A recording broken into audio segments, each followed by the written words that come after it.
everybody, we're back again. It's me and my good sister here, and I want to wish you happy International Women's Day because that's what today is, right? And well, at least in your time zone.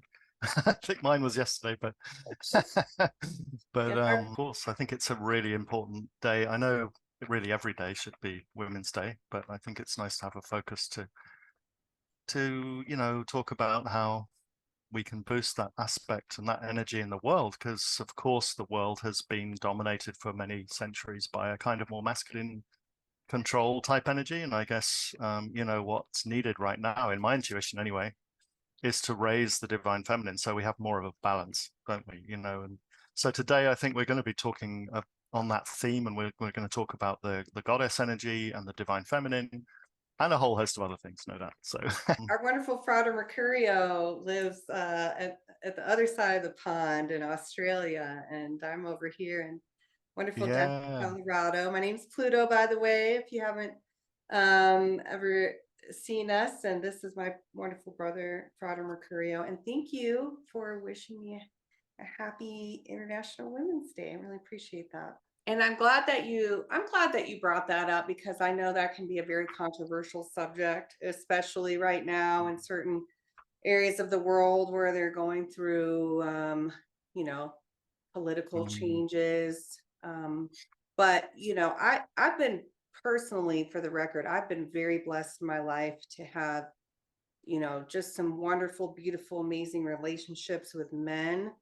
And so I feel like it should definitely, uh, we should differentiate between an imbalanced masculine energy, which seeks to use that energy to oppress and control people, versus, that healthy masculine energy, which is there to support and protect and help initiate transformation. Because there's a lot of just wonder in the divine masculine energy. But I do agree with you, on a certain level, that there has been an imbalance for many years, but that imbalance has had that flavor of a more unhealthy, toxic, I guess the Mm. term they use today is toxic masculinity. So Yeah. you know I do feel like, being able to celebrate the divine feminine more is very critical to balancing that out. But I also want to say that as that comes about, what I really want to see is that that's also the healthy divine feminine, because Mm. feminine energy can be used to oppress in its own way too. So it's not about if it's masculine or feminine, it's about if it's healthy, and if it helps people to grow and to reconcile all aspects of themselves with the spirit, and to express divine love, of which we need both. Yeah. Yeah, absolutely. And a lot of mystical traditions would say we have both those energies within us. Like everyone has that, don't they? In I a say sense, all almost. mystical traditions say that. Yeah, right. Probably that's true, isn't it? Absolutely. I can't think of one that doesn't. And maybe some don't emphasize it as much, but we certainly the religious aspect, if you look deeply into all the religions, I completely agree that there's both in there. And some have sadly emphasized the masculine, and it's become toxic in some areas. I don't think it's every single area, but there are certain branches of certain religions. I mean, you look at how things are playing out in Afghanistan or Iran, and where women are being oppressed. There's no question of that, and that tells me that there's the people ruling those countries have not dealt with their inner feminine. They've not faced it. They've not integrated their inner feminine to the point where they can be balanced. So the result is, as you say, a toxic masculinity, and this kind of, and the features of that tend to be a lot of control, a lot of kind of fear-based control, actually, I Yeah, think. that's a And very good point. The fear-based yeah, control. What I found is the crux of mm, these types of issues is dogma, because mm, dogma is, in my perspective, um, an altered an altered perspective of an individual, that kind of infects an individual who's trying to truthfully, on a deeper level, have that one pointed awareness towards the divine, but Mm, it gets infected with this idea that this is the only way and there's no other mm, way, and if you believe in any other way, then now you're an enemy. And that can be true for other yeah. religious sects. It can be true Yeah. for other tribes, other countries, and it can Mm, absolutely be true for how we look at even other races and genders, etc. When people get stuck in a mm, dogmatic manner of thinking, that could be religious or otherwise, it mm, restricts the consciousness and makes one believe that there can only be one, right? There mm, cannot be more than one, there can only be one. right. And you know that places them ultimately in a binary state of mind, but Mm, weighted on, heavily on one side of the fence. yeah. Whereas mysticism recognizes there's a gradient, and that Mm, in addition, every part of that gradient can be integrated mm, into a unified, harmonious manner of flexible thinking and open-mindedness. So um, yes.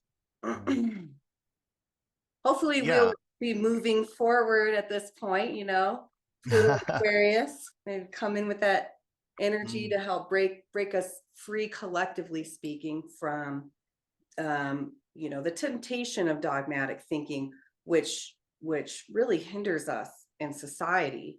It hinders mm, our growth, it hinders our technological advancements, it hinders mm, our ability to thrive on, every level. I hope people start, really moving forward. I think people are seeing it collectively, but moving forward from it is where we really need to mm, go. yeah. I mean, there was a scientist, I think, in consciousness studies that talked about a sort of waveform approach to this. And so, a more masculine type energy is a direct waveform, whereas a more feminine energy is a more rotatory waveform. And it's a bit like that mystical image of the sun, where you've got the dot in the center and the circle around the outside. You could sort of say that the dot is the direct energy and the circle is the more encompassing feminine type energy. So I can see how that toxic, where I'm going with this, Are is we that talking I about can see wave how, particle duality here? Are we talking like the quantum physics, like the yeah, particle I guess manifestation is the masculine and the wave is the feminine, something or like that, right? something Yeah, that like might be that? a good way to put it. Yeah, yeah. Always down to What talk do you about think? quantum physics. Oh, amazing. Yeah, I mean, I don't want to go into it too deep because people may not get it, but yeah, it's that's interesting to me that maybe this is how things are happening. You've got an overdominance of the direct particles in the sense of we might have to cut this out. I No, I don't don't think so. I think we'll keep know. it You think we in. should go forward with this? All Yeah. right, all right. Yeah, so I'm wondering if there's that kind of impetus in the collective consciousness or collective unconscious. There's a kind of direct wave impetus for the masculine side, which is pushing an agenda. And then you've got the more encompassing feminine side that is surrounding that. And so it's how do you work those two things in a balanced way so that everybody develops collectively? Because in a sense, a direct masculine energy can be very inspiring and leading, and it can cause change and it can bring things to a new level, right? And the encompassing feminine can prepare the environment and prepare the kind of area so that grows and it grows into fruition, and a bit like a garden, it starts to develop and society changes that way. But when that's off, the toxic masculine is this directing force that uses things like dogma, as you say, and other very controlling methods to bring about change in a very sort of unenlightened way. And maybe the divine feminine, in a negative sense, comes out in a different type of control by controlling the environment. I don't quite know how to frame that one, but Well, that's what I'm can I thinking. give it a shot? Yeah, please do. Please go All ahead. right. I'm gonna rephrase it, and you tell me if I Go for it. understand. Okay. And so for that, for the audience out there, I'm gonna start first with just a high level overview of what wave particle duality is.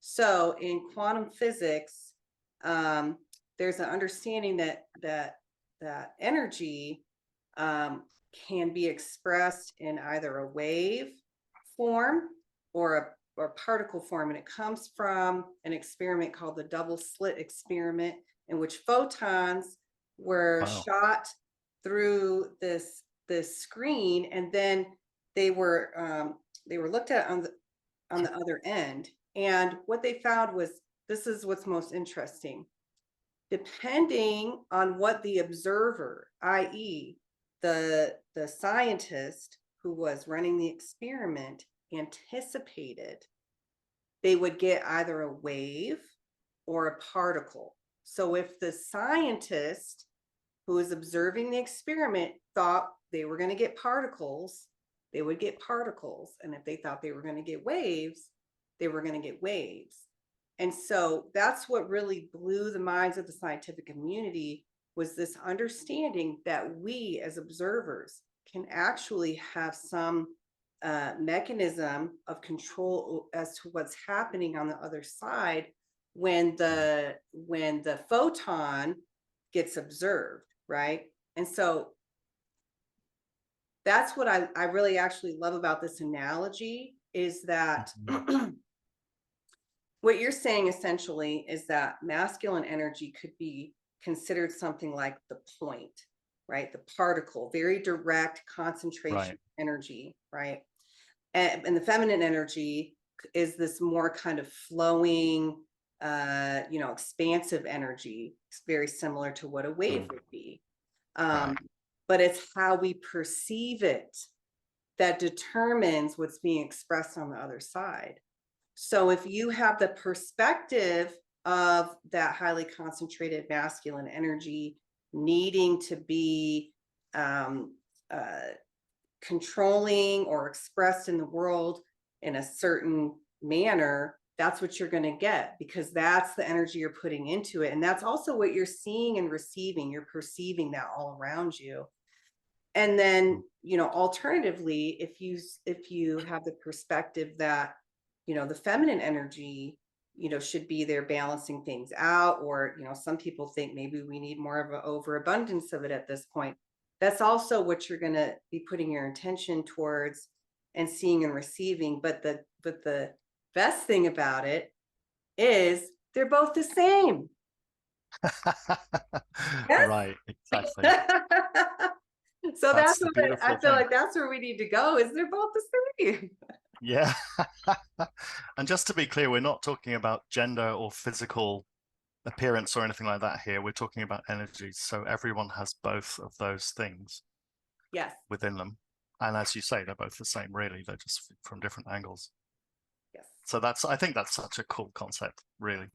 And you expressed it in a beautiful way, which Well, and I let's could. also be clear too that, we have masculine and feminine divine energies within us, but we also have what's known as the hermaphroditic energy, which is the culmination of those two together, right? The reconciler. It's the androgynous energy.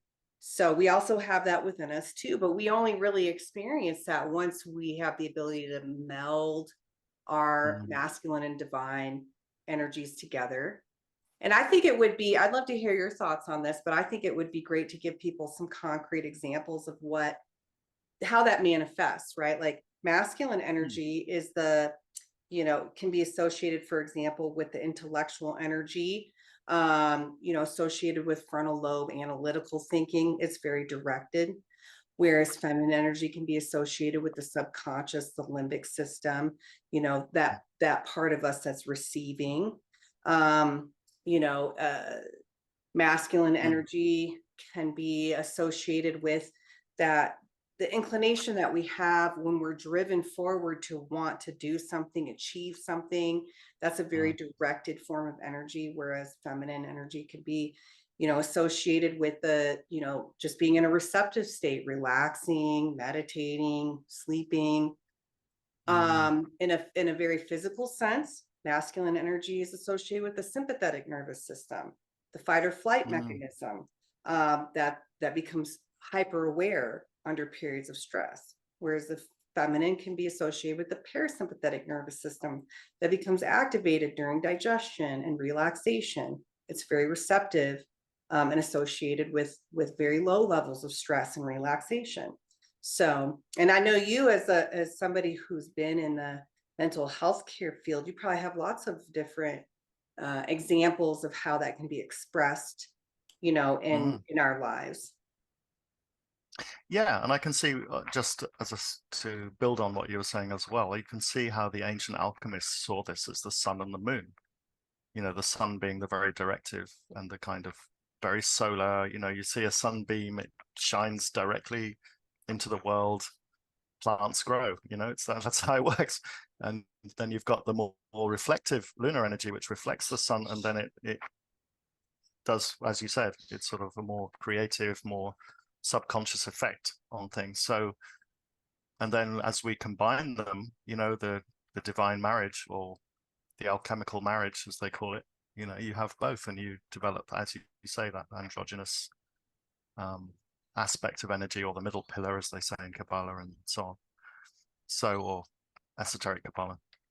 But yes, I mean, I've worked in the mental health field for all of my life, pretty much, as a therapist, and a lot around rehabilitation and getting people back into life again after they've had their illness, helping them to recover and rebuild their lives as an occupational therapist. So it's taught me a huge amount about people and those energies. And I guess one of the things I've noticed is when those go off balance, that's when people become unwell.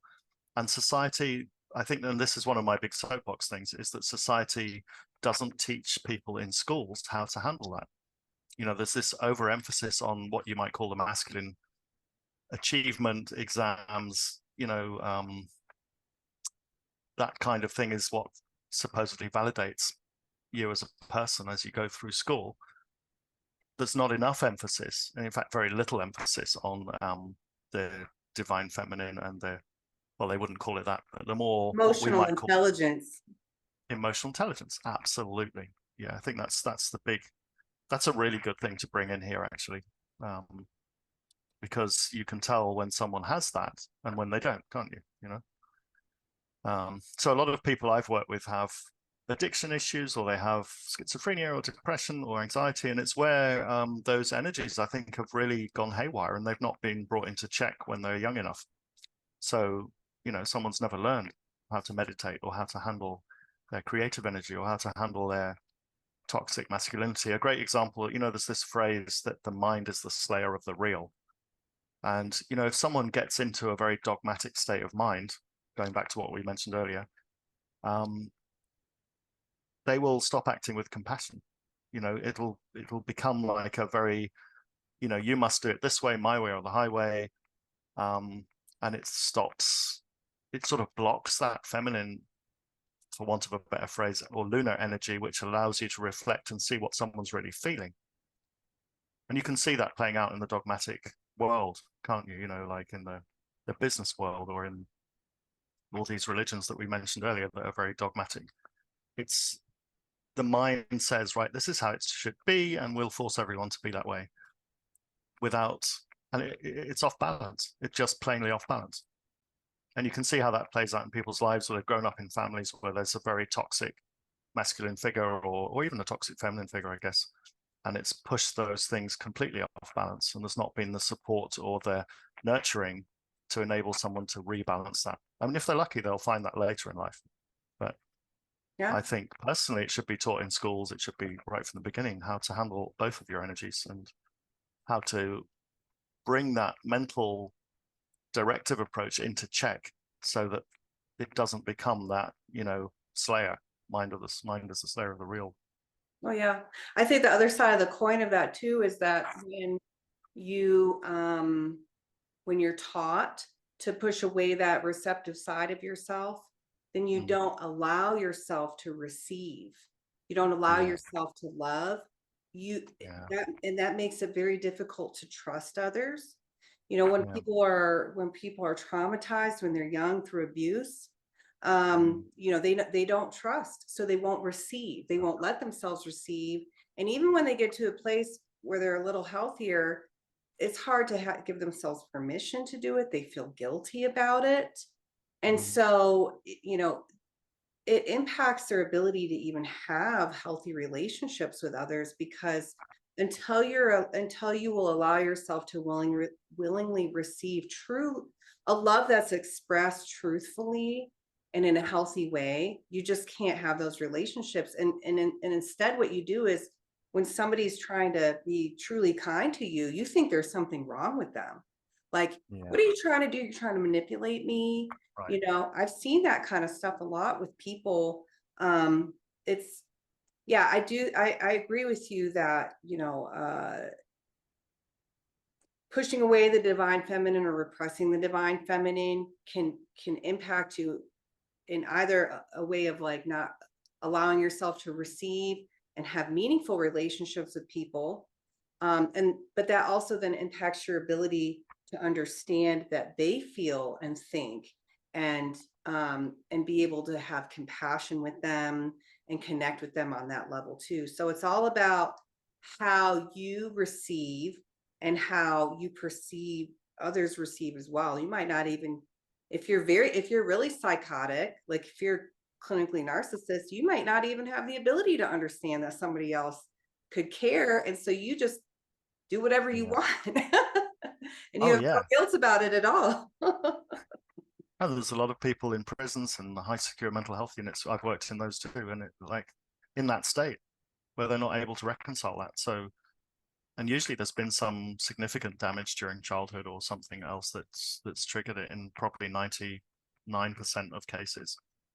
There's Would something you also say that probably most of that trauma has at least incorporated sexual trauma? very often, sadly. Yeah, I very think often. that I think that really any kind of form of sexual trauma, and it doesn't even Mm, have to be like a physical, right? It can be mental. It can be like like a trauma from a one of your parental figures, opposite sex, mhm. manipulating you mentally or emotionally. That I would consider that sexual trauma too. You just hit on a really important topic here, I think, which society also doesn't really address effectively, and particularly in schools and other things, is how to handle relationships and that sexual energy. I mean, I'm not just talking about physical sex. I'm talking about the energy, the creative energy that we all have that drives us to want to have relationships and to, um, have eventually have children with someone or have intercourse or whatever your direction is. Um, we're not taught how to handle that. People are going out there raping people, or they're doing other things that are pretty severe, or they're, carrying out acts of abuse.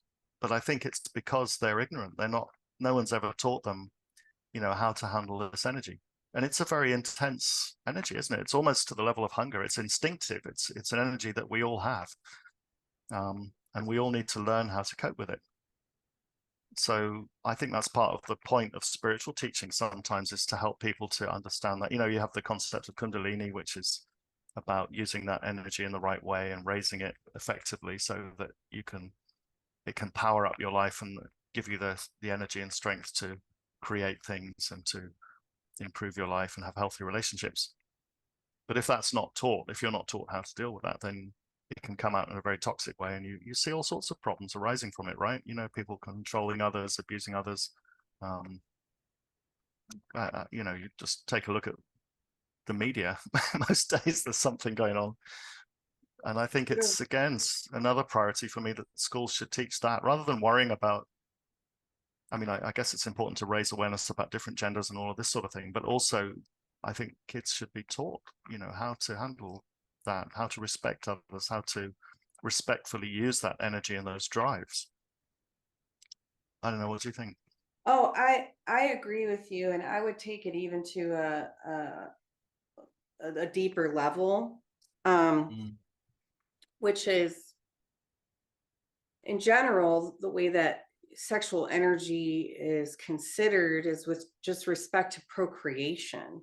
And what is procreation? Well, it's creative energy, right? But you need to have mm, the masculine and feminine together, harmonized together to create right. another physical entity. Mm, Um, but the act of sex itself has been, almost separated in kind of an aseptic way from the process of creation. mm, And to me, that it has been very debilitating to humans because on another level, sex isn't just about physical procreation, it is the physical, energetic manifestation of the process. It's like a reflection of the process of our union with the divine.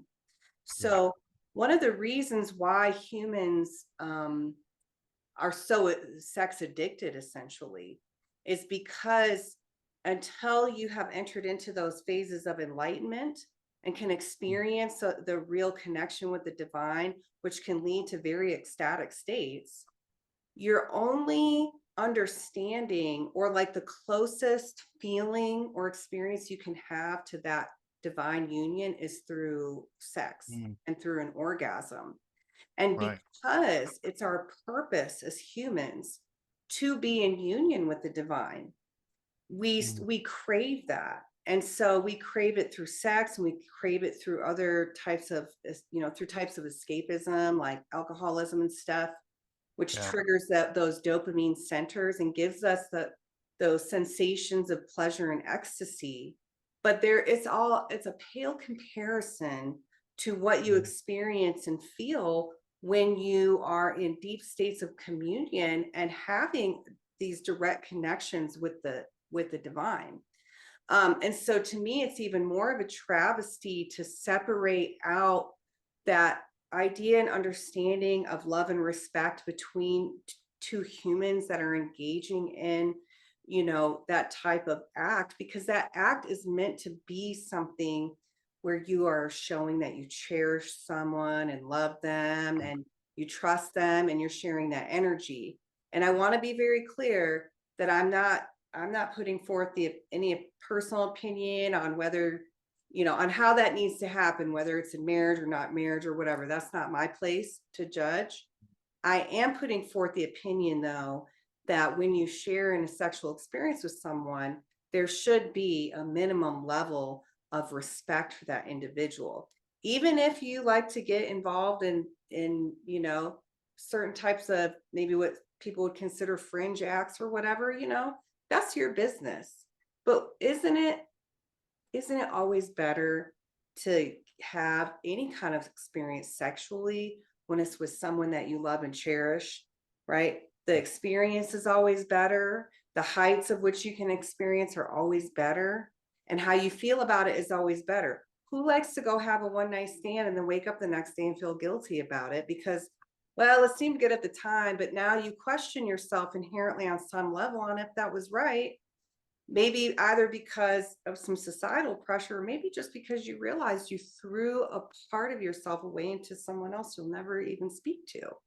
That's yeah. again, my opinion. You have to reconcile those topics for yourself. But, what I have experienced over my lifetime as a woman is that um, it's always more satiating, enjoyable, and even ascending to have that kind of experience with someone that you truly love. And as someone who's also been engaged in practices that have allowed me to have those, I would say, very similar experiences with the divine, not in a sex organ uh, based sensation type of way, but in the levels of ecstasy type of way in my consciousness. I can tell you that the act of for myself, the act of sex is a divine, beautiful, amazing expression of union. And I believe that union in this world with other human beings is a reflection of the union that we have with the divine. Absolutely. Yeah. And I think, and again, we're coming back to mystical practices. A lot of them are designed to take you to that level and elevate you to that type of ecstatic experience. Um, and when you practice and when you learn about it, you don't need external things to do that. You don't need drugs. You don't need like, all these props and things that people try to use to get it. It happens naturally, and you can end up with a very high state of experience. Particularly in meditations, I've experienced that, and in some of the deeper esoteric work that we're both interested in this, and we practice different traditions. But I completely agree. I think it's really a pointer to the divine experience, the experience of divine union that we can all have. So Yeah, I think yeah. that it's also one of the reasons why marriage is considered a sacrament in the church, Mm, because the church recognizes that um, you can experience divine union through your marriage if you approach it in a particular way. If you approach your marriage from a way of giving up yourself, right? Both people have to do this too, by the way, okay? Both people have to give their own egos up. Both people have to enter into a state of unconditional love. Both mm, people have to be able to view that marriage as an extension of their overall marriage with the divine. And if people do that, they become closer to the divine together. And then even when they're having sexual relationships, that helps them to ascend. So you can have marriage is a form or fashion in which you can practice engaging in divine union if you approach it from that way. And I think it's uh, in, highly insinuated in many of the spiritual texts, but like you've been really driving home the point, it's not taught. People don't are not specifically taught how to achieve many of the things that are just spoken about as if they're so mm. obvious, right? Yeah, absolutely. I mean, one nice comparison I've had recently in meditations is that when you're in a very fulfilling relationship, you have that state of mind where nothing else really matters. You really feel that love and you feel that real connection with someone. Um, and the parallel with that is an esoteric mystical experience where you have that relationship with God, and that becomes your whole focus. You don't worry about material things anymore. I mean, I don't care now about like how much money I have or where I live or anything. It just happened. It's through meditation and through other spiritual experiences. So it points me to that as a teaching. That's the direction we're all headed. We all need to increase and maximize that connection with the divine, and we won't need all of the things we think we need to cope with life, quite honestly. And I know people know that in theory, and I know it's a very often quoted concept that like if you find God you won't need anything else, but it really works. It's No, like it's very true. When you're satiated at that fundamental level, then mm, then everything is perfect no matter what. I'll actually like to give an example of when I first experienced this. And it wasn't for myself, it was in someone else, but it totally changed my life. I was young. I was I had just been in um the spiritual organization that I dedicated myself to maybe just a couple years.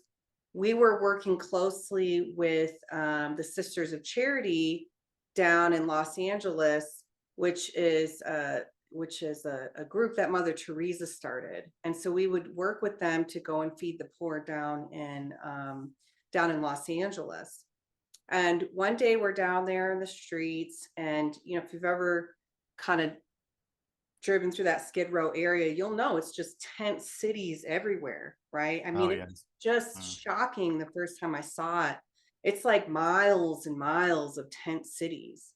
mm, And and so we pulled up to this corner, with the van, and the nuns got out, and they're serving, up this goulash that we made, and they're, ministering to the people.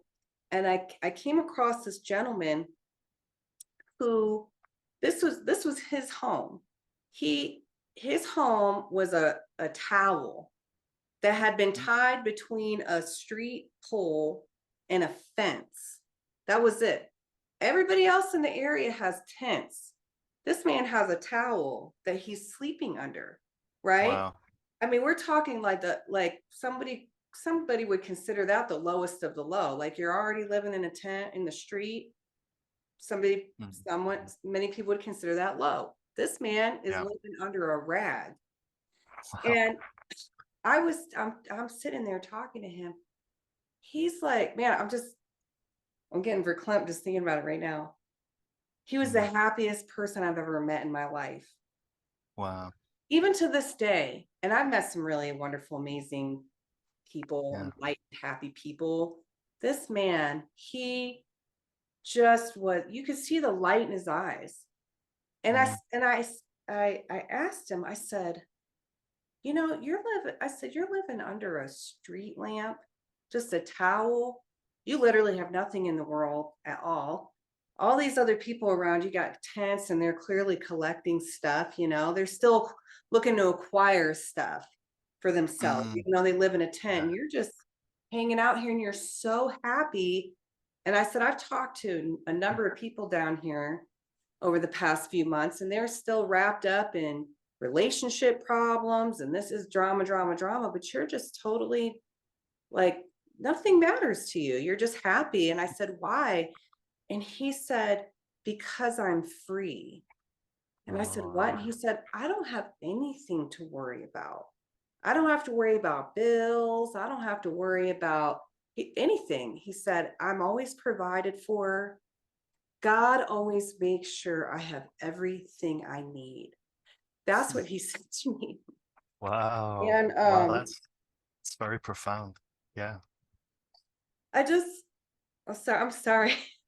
I don't worry. No, I mean, I've seen that's probably quite the life of quite a few of these mystics. Even now in India and places like that, there are people who choose to live that lifestyle in that way because it completely frees them. And my gut feeling is that's how, figures like Jesus or Buddha felt. They wanted to live a life where they were not dependent on things, they were not attached to society, but they could also live in it and bring in some beautiful teachings and beautiful inspirations just because they were not hampered by these things. Right. Yeah. And what I learned over the years is you don't have to throw everything out, right? Or Mm. give everything up, whether it's to join a monastery or live an ascetic life, or even be someone Mm. like this gentleman. People who do that are striving to totally unattach themselves from stuff because they want to expedite that connection with God, and they don't want anything getting in the way. But Mm. you can still achieve that level of peace and happiness, even if you're living in the world, even if you have stuff.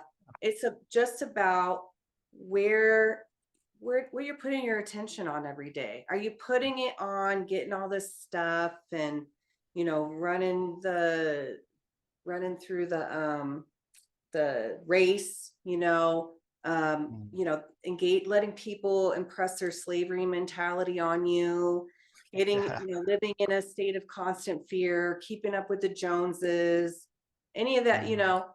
or are you living your life where you're spending the bulk of your day in contemplation, just thinking about God, mindfulness, practicing loving kindness, non-attachment, etc.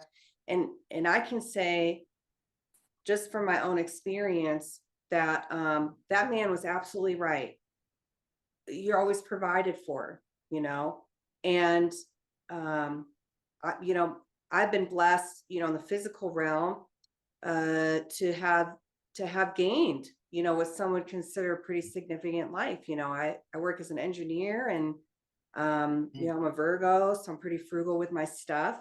But I've really had to practice, I feel like, for myself even more diligently towards non-attachment, because it's a constant temptation at that point to be Mm. worried about this or that. And I have found that the more I release myself of that, the happier I am. And very strangely, also, the more opportunities for stuff come in. But now Yeah. I have what I call it the bank of Jesus. I just open Yeah. myself up. God brings the energy in, and then I give it out. You know, there's Mm. nothing that I have that I'm not willing to give away. There's nothing. Right.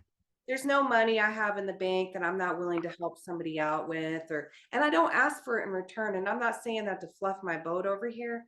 I'm just saying that when you live in a state of non-attachment, and it's free flowing like that. I don't worry myself about that kind of stuff, and I found I don't have to. The less I Yeah, worry about it, the less I have to worry about it. Let's just put it that absolutely. way. Well, let's face it, everything around us is going to change. This is the fact of life. Everything is an illusion, really. Everything is going to, and what I mean by that is that, you know, you can't rely on things being the same way. Even every moment, things are changing. So, I'm wondering if perhaps a good practice for a lot of people would be to actually start to understand that and to focus on it and realize that you may not have the same things in your life that you have now forever. Things are going to change. Even at some point, we're all going to pass away. We're all going to die. And that sounds morbid, but actually, it's the reality. That is one of the things in life you can be certain of, I don't and think that it's everything can morbid. change. I think about it all the time, Yeah, honestly, how short this life is. yeah, And it makes me appreciate every moment. That's why I don't want to waste any moment, because yeah, this life is short. And while I believe that we continue on, I believe this life is a gift. So I yeah, want every moment to be meaningful. If you're hanging out with you, you better believe I'm not on my phone. I'm with you. yeah. You know, I I Absolutely. I don't want to waste any energy at all. And I think the temporary nature of life is what makes it so meaningful. Yeah, yeah, absolutely. There's a beautiful, I don't know if you've probably heard of this. There's a beautiful practice in Buddhism called the Kala Chakra mandala, where a group of monks will create this very sophisticated design of a mandala out of sand, different colored sand. And they make this incredibly detailed, beautiful picture or design on a platform, and they invoke into it, they bless it, they, mantras and so on are chanted. And then at the end of it all, they throw it in the river. And obviously that carries blessings with it into the area and so on. But I love that because it just shows this is what we do in life, don't we? We build up all of these amazing things or things that we think are really significant. And then at some point, they're going to change. It's not going to be forever. And the sooner we get that concept, the better, because then we're no longer afraid. It removes a lot of fear, doesn't it? It's like contemplation of death is actually quite useful because it brings a lot of things into clarity. You realize you might die tomorrow. Everything becomes clear, and you start sorting your life out. So it's simplified. Not always easy, but this is the reality. And these that's another Buddhist practice, isn't it? To kind of focus on your death and to try to kind of use that to help you clarify your life and your intentions. I think that's a practice in other traditions too. Now, I will just say for the record, I do not know, but I have been blessed to have many male friends who are in Mm, Freemasonry, and it's my understanding that they have their own kind of practice or meditation on death to help them to understand the temporary nature of life and to consider everything that's meaningful. I feel like so true. that's the beauty of Easter too, right? Christ dies on the Mm, cross, and then he's risen, and through that dying, right, to this temporary nature that we have mm, here, he demonstrates that the only truth, that mm, exists forever and ever is to be established in God mm, consciousness. And that when you're established in yeah, God consciousness, you can have dominion even over the physical realm. And Yeah. and that's discussed even in the Yoga Sutras. You know, the Yeah. fourth Yoga Sutra talks about how as you are Mm, achieving, divine union, you're going to just naturally experience things like levitating, walking through walls, mm, just manifesting something into physical existence in the palm of your hand. It's, mm. it's just and they just say that's just going to happen. It's just natural. Right. But that's what Yeah. happens when you're so established in divine consciousness, because you recognize this physical realm that we get all upset about and stressed out about, and all these fears and insecurities and resulting abuses and all this kind of stuff all come from us being attached to this teeny tiny realm that's fake. It's like, Yeah. Yeah. you know, Absolutely. it's not even reality. We just make it so because we perceive it to be so. Going back to the wave particle duality discussion, we perceive it to be Mm, so. We believe it so strongly that we make it so. And as we right. unravel that, we recognize that's not so. And the one of the pathways to do that, the main pathway actually, is the reconciliation of the divine masculine and feminine within us. Because, and now we're talking about it from a conscious perspective, you have Mm, to be able to meld that direct manner of observation associated with the masculine energy with the receptive feminine energy together in order to expand your perception and awareness, i.e., your mm, consciousness, to be able to encompass and, you know, all that exists there, so you can see and perceive the divinity in everything we do, and see that this, physical realm is just it's a small reflection of all that exists there. And you do perceive and see that as your consciousness expands through yeah. practices and connection with the divine. I wish I could just explain to people how, I mean, I see it all the time. I see it in miracles. I see it in, I Mm, think something and it manifests like that. I see it in my relationships, how, as I expand my heart, the people that come into my life, the mm, meeting, it's almost like every person that comes in my life now, we got destiny mm. together. It's Right. there's Yeah. Yeah. zero It's not an wasted accident. time. Yeah. And I even sometimes just look around and I just see I don't know. I don't say it's like the Matrix because it's not all like numbers and stuff, but I see that there's this kind of substrate, this fabric, around Mm, like that. It's real. absolutely. Yeah. No, absolutely. That's totally how it feels, isn't it? Like, I often find myself thinking, why did I spend so much energy on that particular thing when I was younger? Or, why did I waste so much time on something when actually if I had the clarity then, but then it's just part of evolution, isn't it? It's part of how your spirit evolves and so on. And that's the beauty of this life. I mean, I love this it's another Buddhist concept I love called this knowing your precious life, understanding your precious human life. And how often do we get a life where we have the space to actually devote to meditation, to developing ourselves and to learning? There's a lot of people out there who are living such busy, intense lives, they don't even get a chance to do that. So I'm very grateful actually to have the job I have and the space and just the situation that allows me the time to develop as a sort of mystical being as well as a human. But So you I can't don't know you how you do. can't have that. It's your choice, Oh, right? interesting. You have chosen in your life and worked to make that space in your life, Mm, because you know that it augments your life and makes it more precious and allows you to experience it at a level of depth that you did not before when you were caught up in the rat race.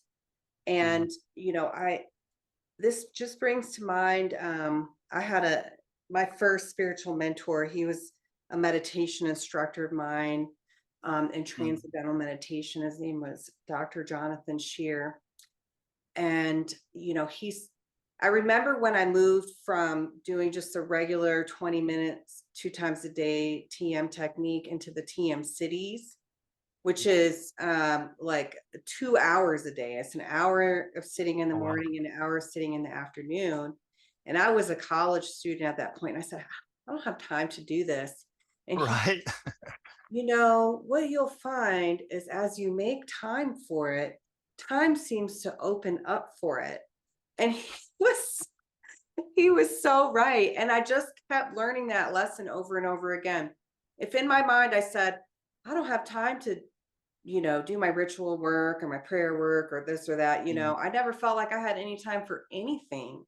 But as yeah. soon as I dedicate myself to that, not only Mm. do I have time for that, it just seems like I have more time throughout the day.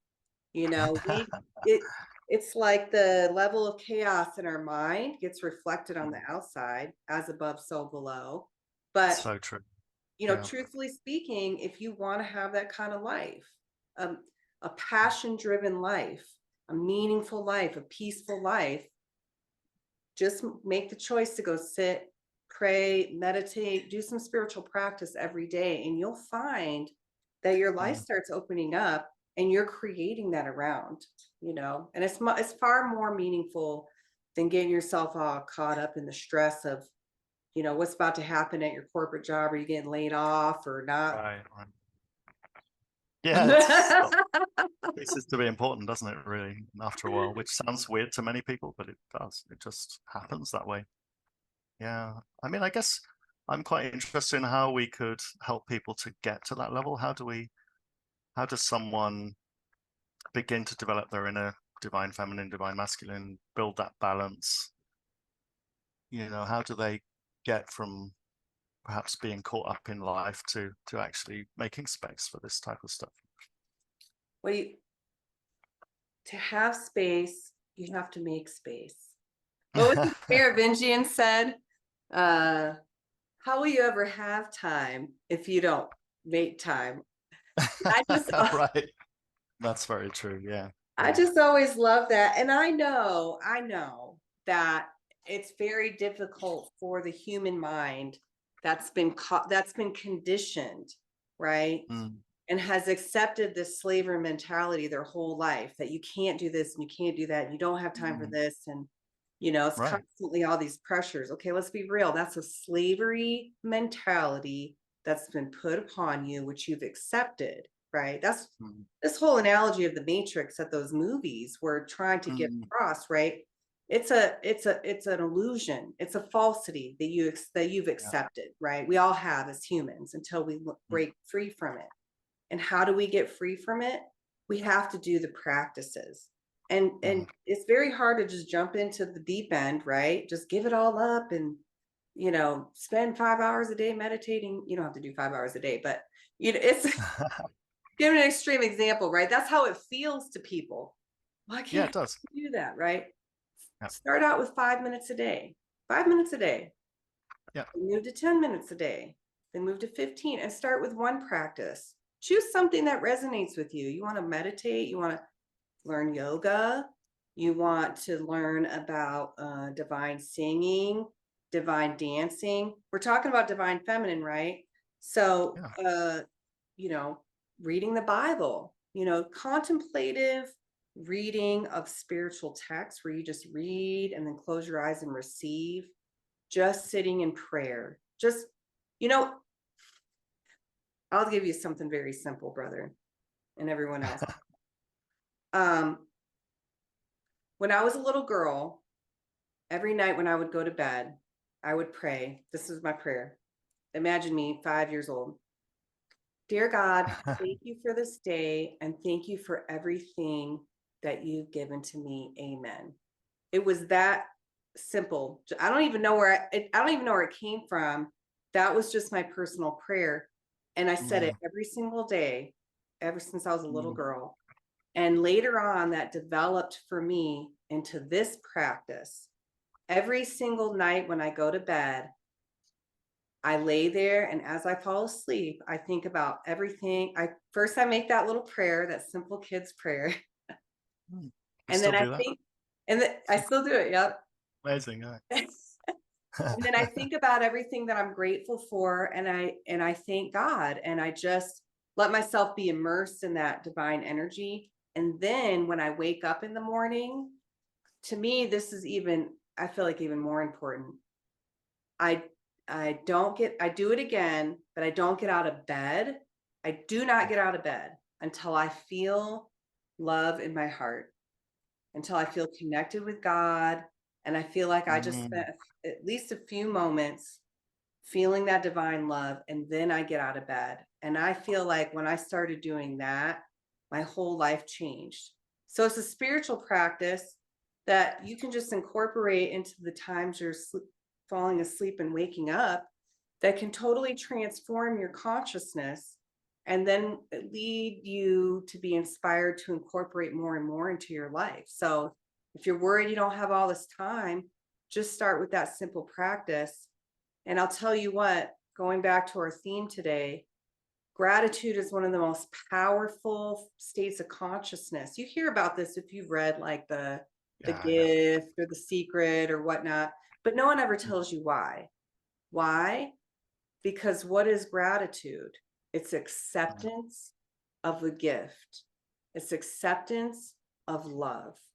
It's being receptive and opening yourself up, which is so hard for people to do. So yeah, until you learn how to open yourself up to love, you're never going to receive it. Until you allow yourself to open up to divinity, it's going to be hard to perceive it. You know, anything in life, how's it going to get in there if your gates are locked shut? You got to let yourself be absolutely. to it. And I think that's a great message to end on because that's the divine feminine right there. I think it's the opening up and acceptance approach. So I think that's beautiful. Thank you so much for sharing that. It's absolutely awesome. Do you think we should end with a little prayer? We can. The divine Please do. feminine? Yeah, I think it sounds good. Okay, do you want to do it or do you want me to do it?